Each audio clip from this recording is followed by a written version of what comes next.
Back in the day, American cars were all about one thing: size and power. What happens when a car is so massive it can barely squeeze into a parking spot and still turns every head on the road?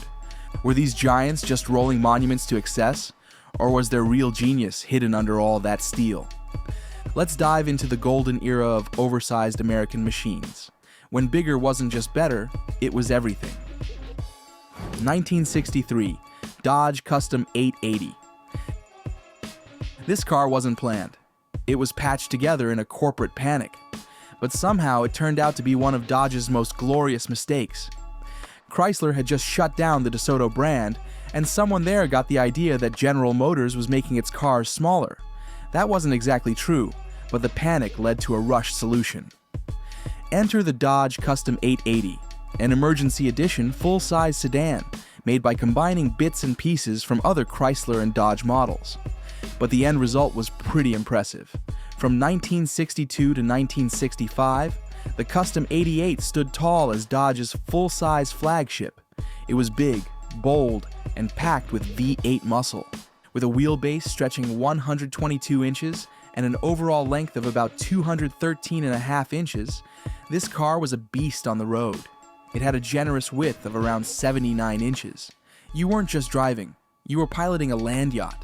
Under the hood, the base model had a 361 cubic inch, 5.9-liter V8 engine with 265 horsepower.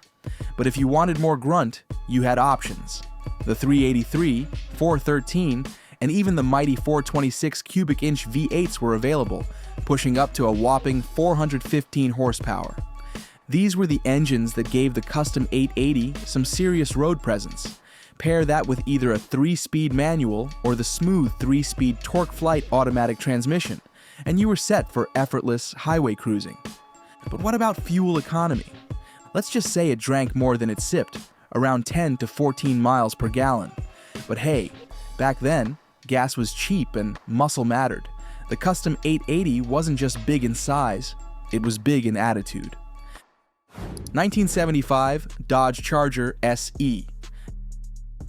Fast forward to the mid-70s, and the Charger had gone through a bit of an identity shift.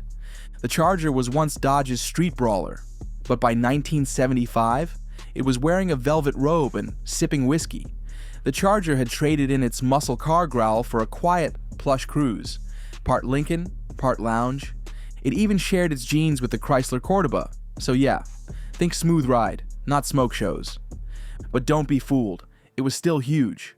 We're talking a 115-inch wheelbase, a full 216 inches long, and weighing in at about 4,000 pounds. You felt this car coming before you saw it. Power came from a range of V8s, 318, 360, and 400 cubic inch options were on the table. Though thanks to emissions regulations, horsepower wasn't what it used to be, topping out around 190 horsepower. Still, the 400 V8 gave you decent pull, and the 3-speed automatic kept things smooth. Gas mileage? Again, nothing to brag about, 10 to 15 miles per gallon if you were lucky. But that wasn't the point. The 1975 Charger SE was all about cruising and comfort, with a whole lot of sheet metal around you. 1970 Ford LTD. But if you think that was big, wait till you see what Ford was doing just a few years earlier with the 1970 LTD. This was Ford's full-size flagship, loaded with comfort and space, made to float over potholes and devour highway miles without breaking a sweat.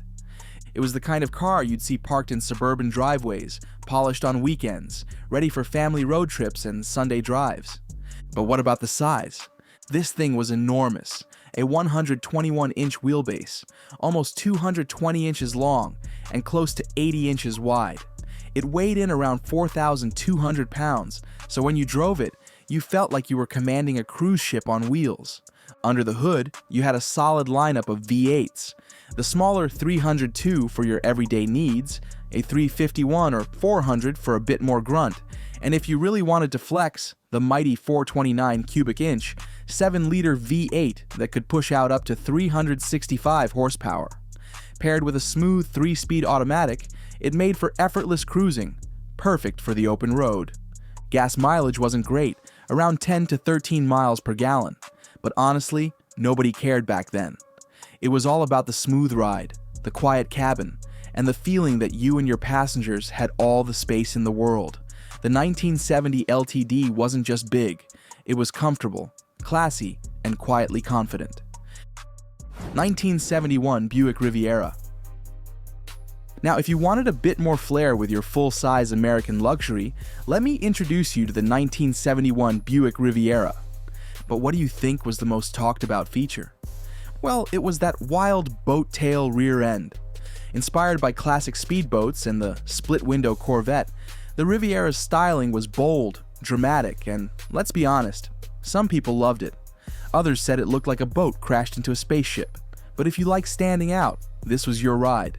This third-generation Riviera sat on a 122-inch wheelbase and stretched out to 217.4 inches in length, nearly 80 inches wide, and weighed over 4,300 pounds. It had presence, lots of it. People noticed when it rolled by.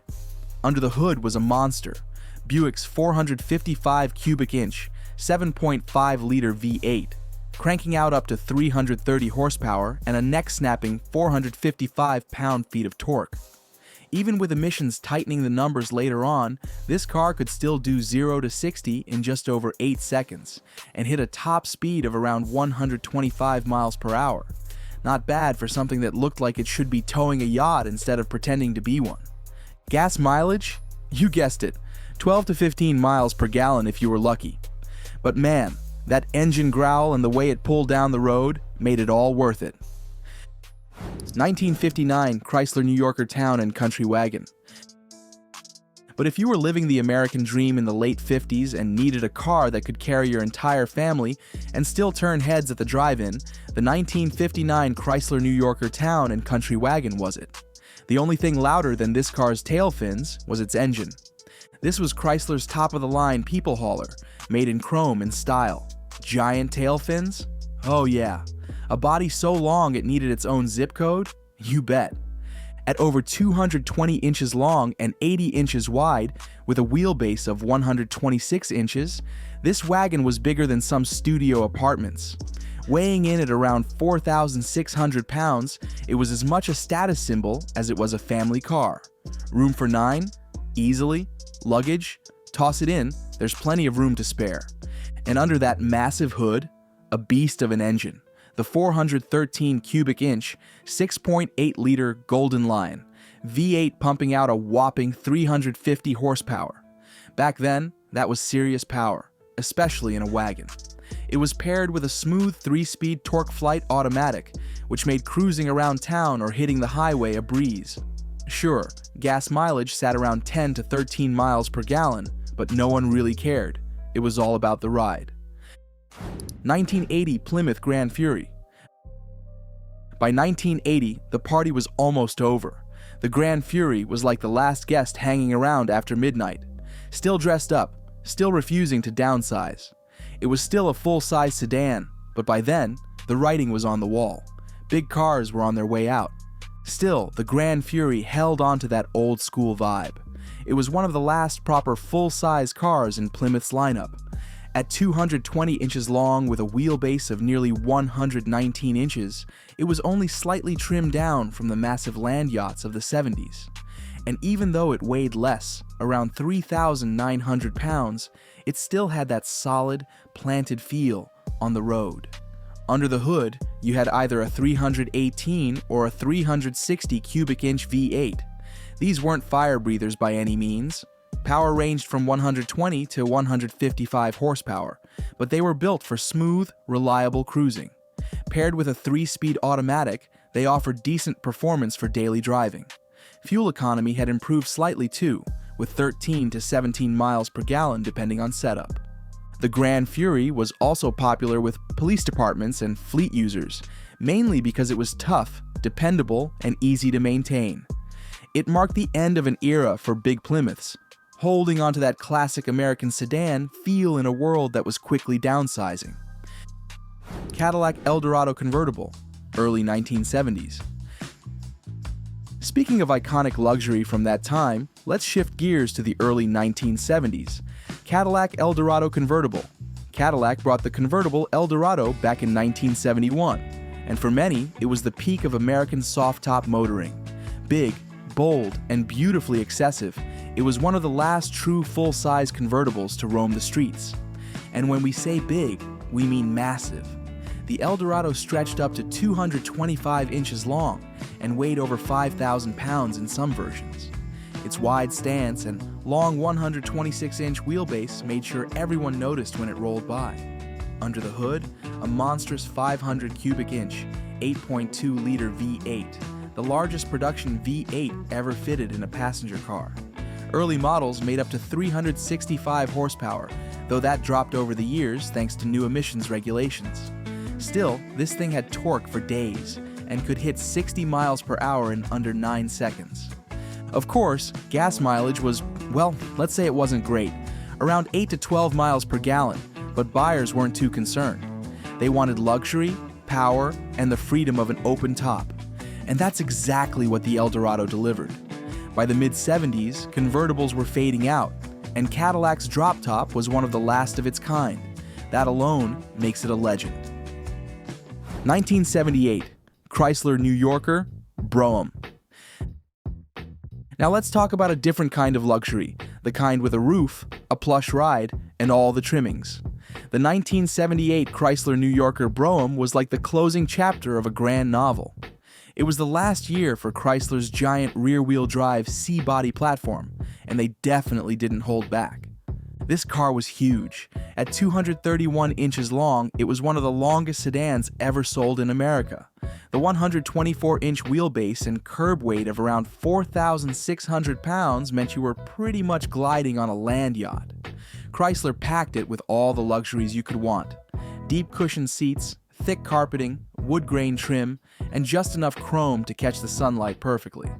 Power came from a choice of big block V8s, the 400 or 440 cubic inch engines, producing up to 215 horsepower. While not speed demons, they offered smooth, quiet power, perfect for relaxed cruising. Fuel economy hovered around 10 to 13 miles per gallon, which honestly wasn't surprising given its size. The 1978 New Yorker Brom marked the end of an era. After this, Chrysler downsized, just like the rest of the industry. But for those who wanted the full-size, float-down-the-road experience one last time, this car was the final hurrah. 1974, Oldsmobile 98 LS.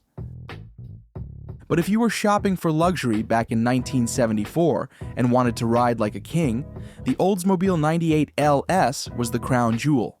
LSE stood for luxury sedan, and believe me, it lived up to that name. This was Oldsmobile's top-of-the-line offering, loaded with comfort features, plush interiors, and the kind of smooth ride that made long drives feel like floating. Now, let's talk size. This thing was a monster. With a wheelbase of 127 inches and an overall length of 232.4 inches, it stretched out over 19 feet long. It was nearly 80 inches wide and weighed around 4,900 pounds. Just parking it was a mission, but once you were behind the wheel, it was pure old-school luxury. Under the hood, it packed a 455 cubic inch, 7.5-liter rocket V8 engine. Thanks to tightening emissions laws, power was rated around 210 horsepower, but what it lacked in raw numbers, it made up for in torque and smoothness. The 3-speed turbo hydromatic automatic transmission was buttery smooth, and even though gas mileage hovered around 9 to 13 miles per gallon, no one buying a 98 was looking to save at the pump. 1975, Buick Electra 225. Alright, let's talk about one of the absolute kings of the American highway, the 1975 Buick Electra 225, also known by its legendary nickname, the Deuce and a Quarter. This car wasn't just big, it was monumental, both in size and personality. If you wanted luxury, presence, and space all wrapped into one classy machine, the Electra 225 delivered. Back in the day, the Electra sat right at the top of Buick's lineup. It was one of the longest cars GM ever produced, stretching over 233 inches from nose to tail. That's almost 20 feet of pure American steel. It rode on a 127-inch wheelbase, giving it a road presence that you just don't see anymore.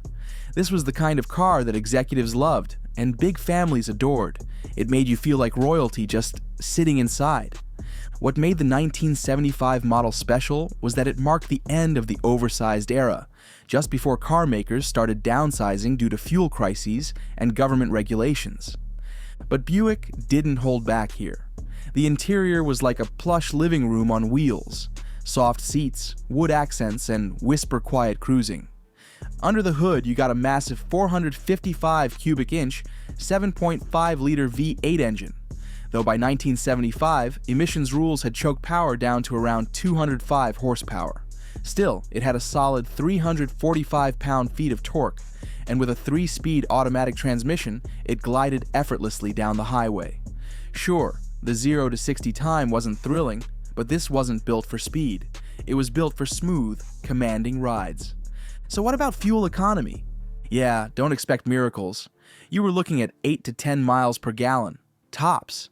But at that time, comfort and presence mattered more than trips to the gas station. Today, clean examples can fetch around $15,000, and for good reason. It's a slice of American luxury history that still turns heads. 1979 Lincoln Continental Mark V. Now here's a car that practically defines late 70s American luxury, the 1979 Lincoln Continental Mark V. If you're into big, bold, and beautifully over-the-top coupes, this beast is one of the last true land yachts that graced our roads. The Mark V came at the tail end of an era when size still mattered, just before fuel economy and emissions rules started shrinking everything down. And man, Lincoln went all out with this one.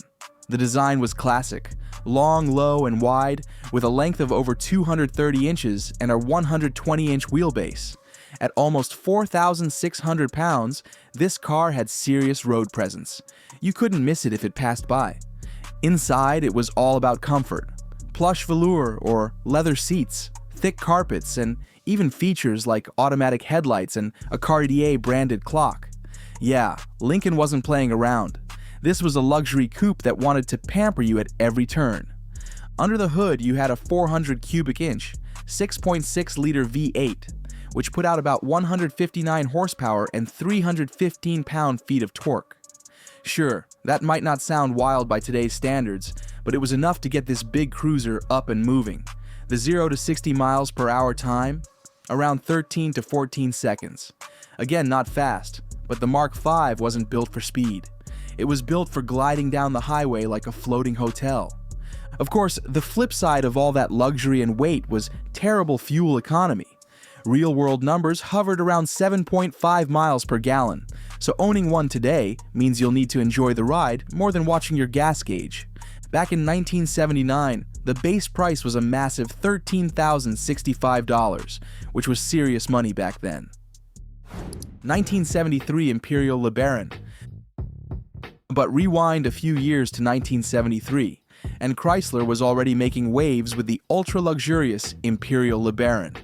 Now picture this beast, nearly 20 feet long, over 6.5 feet wide, and tipping the scales at around 5,200 pounds.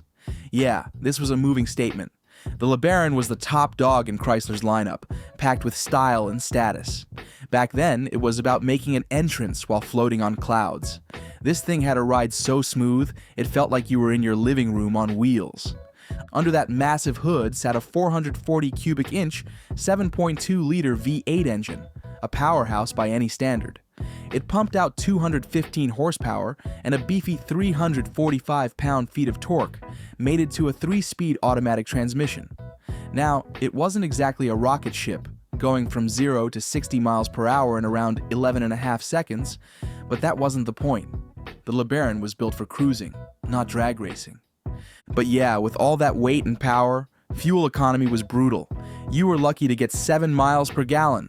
Still, if you were rolling in a 73 LeBaron, chances are you weren't too worried about gas prices. This car was more about comfort, luxury, and making a statement. Back in 1973, a 4-door hardtop LeBaron would set you back about $7,541, which was quite a chunk of change at the time. But you got a whole lot of car for your money. Which of these rolling giants would you want in your garage? Or maybe you grew up in one Tell us your stories in the comments. Don't forget to hit that like button if you enjoyed this trip down memory lane, and subscribe for more car content that brings back the legends. Still in the mood for jaw-dropping size and insane features? Check out this next video on ultra-luxury SUVs. You won't believe what some of these cost. Or click the other option on your screen, YouTube's personal recommendation just for you. Either way, you're in for a ride.